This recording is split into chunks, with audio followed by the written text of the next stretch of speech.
Hola, bienvenido a nuestra segunda clase sobre el libro de Apocalipsis. Y en esta ocasión estudiaremos sobre el asunto del espíritu de profecía y el testimonio de Jesucristo. Te recuerdo que todo este seminario estará basado en nuestro libro El rugido del Cordero. Apocalipsis, el rugido del Cordero. Te invito a conseguirlo a través de Amazon, así tendrás todos los apuntes que necesitas reunidos. Sin embargo, aquí tendremos una explicación un tanto resumida de todo lo que hay aquí, pero también será más personalizada, o sea, el mismo autor te estará compartiendo algunas de sus ideas acerca del asunto. Vamos a examinar minuciosa y detalladamente el libro de Apocalipsis y el miedo se irá. Directamente ese es el propósito de este seminario, que nuestro miedo a todo lo que nos han dicho sobre Apocalipsis desaparezca por completo. Revelación de Jesucristo que Dios anunció y explicó a su siervo Juan. Pues el momento está cerca.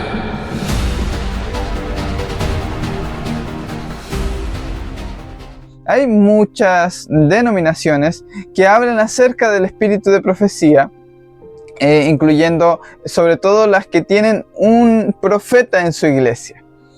Podría mencionar algunas, pero no creo que haga falta en esta ocasión. Y llaman al espíritu de profecía el don que le ha sido dado a su profeta en particular. Con ello respaldan los dones del espíritu que han sido dados a diferentes personas. Ahora, hoy vamos a estudiar si en el libro de Apocalipsis, cuando habla del espíritu de profecía, que es el testimonio de Jesucristo, realmente se refiere a eso. ¿Okay? Comenzaremos con un texto en el mismo libro de Apocalipsis, que es el 1.9. Apocalipsis 1.9. Vamos a leer lo que dice allí. Yo, Juan, vuestro hermano y copartícipe vuestro en la tribulación, en el reino y en la paciencia de Jesucristo, estaba en la isla llamada Patmos, por causa de la palabra de Dios y el testimonio de Jesucristo. Ahora bien, lo que Juan llama la palabra de Dios se define en el mismo libro de Apocalipsis capítulo 19, cuando dice que ve a aquel que está vestido de blanco y tiene en su muslo escrito un nombre y es el verbo de Dios, que traducido es la palabra de Dios. Así que el logos de Dios es la palabra de Dios, quien es Jesucristo. Ahora, también incluye el testimonio de Jesucristo. Juan estaba en Patmos por algunas razones, y una de estas era por causa del testimonio de Jesucristo. Lo que quiero decir es que los romanos no han puesto a Juan en la isla de Patmos exiliado por razón de su don de profecía. A los romanos no les complicaba ese asunto. Los cristianos eran perseguidos por su fe, por lo que creían, y en este caso, en Jesucristo. Así que el testimonio de Jesucristo debe tratarse de otra cosa diferente a lo que pensamos como solamente el don de profecía. El espíritu de profecía debe tratarse de algo distinto. Ahora vamos a analizar de qué va todo esto. Primero tenemos que entender que hay dos palabras traducidas como testimonio. Ambas se traducen como testimonio, pero en el griego son dos palabras diferentes. Estamos hablando de martus y de marturía. ¿Okay? Son dos palabras distintas, muy similares, y ambas se traducen como testimonio. No digo que la traducción esté mal, pero es necesario entender cuál es cada una, ¿sí? Vamos a ver que estas mismas palabras están cada una en un mismo versículo. Primero procederé a definirlas. ¿Okay? Martus es de afinidad incierta, pero también tiene que ver sobre todo con mártir o testigo que muere dando un testimonio. ¿Okay? Martus es básicamente martirio, mártir, alguien que muere por lo que cree. Y marturía, por su lado, es lo que hoy entenderíamos como testimonio, que es dar evidencia judicial o generalmente. Así que recuérdalo, tenemos dos palabras, martus, que es dar testimonio con tu vida o testificar con tu muerte, por decirlo así, que es un mártir. Y marturía, que es dar un testimonio judicial, dar una declaración judicial como evidencia, por decirlo así. Y en un mismo versículo en Apocalipsis 1 del 1 al 2 tenemos ambas palabras. La revelación de Jesucristo, esto lo estudiamos en la clase 1, que Dios le dio para manifestar a sus siervos las cosas que deben suceder pronto, y las declaró enviándola por medio de su ángel a su siervo Juan, que ha dado testimonio, y esta es la palabra marturía, dar evidencia. O sea, Juan ha dado testimonio a modo de evidencia, y esto es marturía, de la palabra de Dios y del testimonio. Fíjate qué interesante, Juan da testimonio del testimonio. Pero esta palabra, la segunda, que es traducida como testimonio, es martirio o martus, de Jesucristo y de todas las cosas que ha visto. Así que Juan está en la isla de Patmos por hablar acerca de Jesús, quien es la palabra de Dios, y de su martirio, de la crucifixión de Jesús. Entonces Pablo mismo hablaría de que el poder de Dios es Jesucristo, o sea, la palabra de la cruz y este crucificado, o sea, Jesús y la cruz. Tenemos el poder de Dios en esto, y Juan creía en exactamente lo mismo, y por esa causa, por predicar el testimonio de Jesús, imagínense que para los romanos Juan predicara que Jesús es el Hijo de Dios y ellos lo habían crucificado.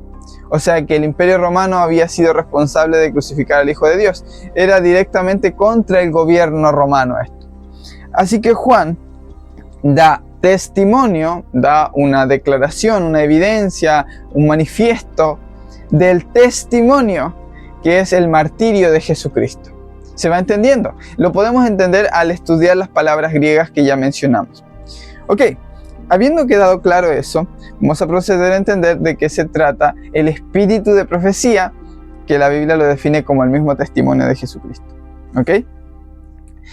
También quiero resaltar que Mateo 24:14 dice que el Evangelio será predicado a todo el mundo por testimonio. ¿Ok? Y aquí la palabra testimonio tiene que ver con martirio. ¿Sí? Se va entendiendo, los apóstoles dieron su vida y su sangre regaba el Evangelio. Eso es lo que fue sucediendo. Así vamos entendiendo un poquito las palabras y el contexto de la época. Ahora, ¿cuál es el espíritu de profecía? Apocalipsis 19:10 dice: yo me postré a sus pies para adorarle, y me dijo: mira, no lo hagas, yo soy consiervo tuyo y de tus hermanos que retienen el testimonio de Jesús.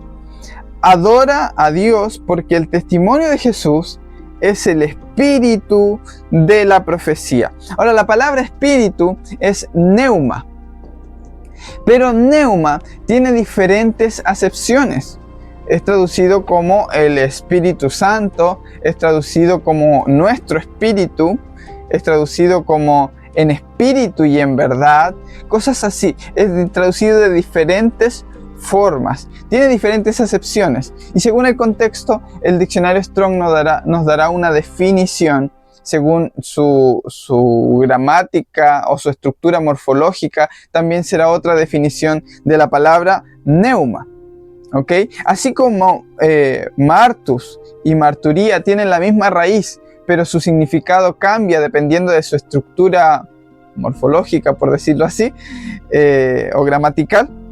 De la misma forma, neuma, según el contexto y su estructura, puede ser analizado para entender a qué se refiere en diferentes circunstancias. La misma palabra, que es traducida como espíritu en diferentes lugares, tiene diferentes significados. Y en este caso, el diccionario Strong nos dice que la disposición o influencia que llena y gobierna el alma de alguien.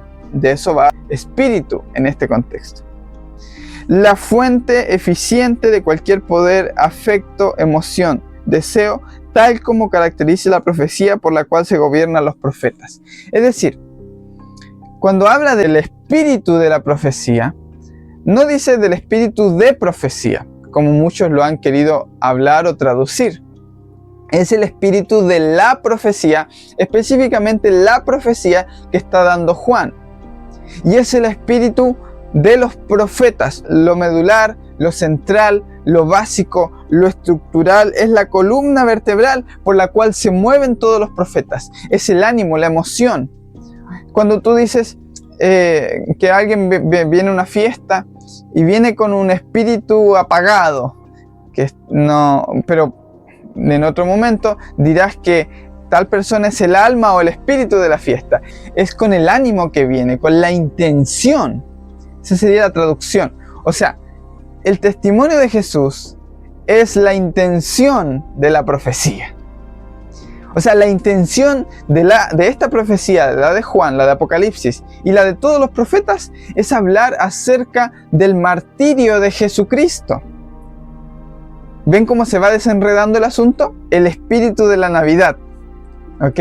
Para entenderlo mejor. Hablamos del espíritu navideño. Pero obviamente no estamos hablando literalmente de Casper, de un espíritu de la Navidad, sino de la emoción, el sentimiento, lo que nos une, lo que nos mueve a ir con cierta predisposición hacia ese momento especial de la Natividad. De la misma forma, los profetas y Juan en esta profecía tiene un sentido, una emoción que los mueve, que los une, que es hablar del martirio de Jesucristo. Es revelarnos a Jesucristo a través de su martirio, ver su significado en esta profecía.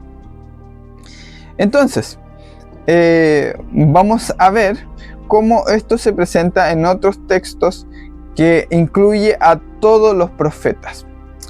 Aquí tenemos Apocalipsis 22 del 7 al 10, también dice: he aquí vengo pronto, bienaventurado el que guarda o atesora las palabras de la profecía de este libro. ¿Se dan cuenta que no se trata del espíritu de profecía, sino el espíritu de la profecía? O sea, de este libro en específico, de Apocalipsis. Yo, Juan, soy el que oyó y vio estas cosas. Después que las había visto y oído, me postré para adorar a los pies del ángel que me mostraba estas cosas. Pero él dijo: mira, no lo hagas, porque yo soy consiervo tuyo y de tus hermanos los profetas, los que guardan o atesoran las palabras de este libro. Luego, en Apocalipsis 22:6 dice, o sea, un poco antes: y me dijo, estas palabras son fieles y verdaderas, y el Señor, el Dios de los espíritus de los profetas, ha enviado a su ángel para mostrar a sus siervos las cosas que deben suceder pronto. Así que sepamos que hay un mismo espíritu que mueve a todos los profetas. Jesús dijo: así estaba escrito y así debía suceder. Estaba escrito en todos los profetas, y le mostró por los profetas, los salmos y en el libro de Moisés lo que él había de padecer y cómo era necesario que se cumplieran estas cosas, refiriéndose a su crucifixión. Así que todo lo que mueve a los profetas se centraba en un evento principal, que era que Cristo iba a venir y lo que significaría la cruz para la humanidad. Y esta profecía resalta por encima de todo la crucifixión de Jesús y el carácter mismo de Cristo manifestado allí. Así que en el centro de la profecía de Apocalipsis tenemos lo que mueve a todos los profetas. O sea, la intención, el espíritu de esa profecía es hablar y dar testimonio del martirio de Jesús. ¿Sí? ¿Va quedando claro? ¿Se va entendiendo? Me alegro mucho. Me alegro mucho de que estés disfrutando de esto, y créeme que esto es solo el inicio de un gran libro que tiene muchos símbolos muy interesantes por desencriptar. Ahora, quiero que sepas que no es necesario rebuscar tanto en las palabras griegas para llegar a esta conclusión. Pues dice aquí Apocalipsis 1 del 5 al 6, Jesucristo, el testigo fiel, el primogénito de los muertos, el soberano de los reyes de la tierra, el que nos amó y nos lavó de nuestros pecados con su sangre, y nos hizo reyes y sacerdotes para Dios su Padre. A él sea la gloria e imperio por los siglos de los siglos. Amén. Así que ahí está claro, Jesucristo y su amor para con nosotros, el significado de su sangre, la limpieza de nuestros pecados, el recuperar el reino, todo eso es el centro y lo medular de este libro. Ahora, en el siguiente episodio vamos a ver hacia quiénes iba dirigido y cuándo se cumpliría la profecía del libro de Apocalipsis. Bien, te espero allí y te dejo por aquí el video siguiente. Cuando esté disponible lo verás aquí. Te invito a suscribirte a nuestro canal Bastián Ángel, porque esta serie recién comienza. Te doy un abrazo y también te invito a conseguir nuestro libro El rugido del cordero. Chao, chao. pues el momento está cerca.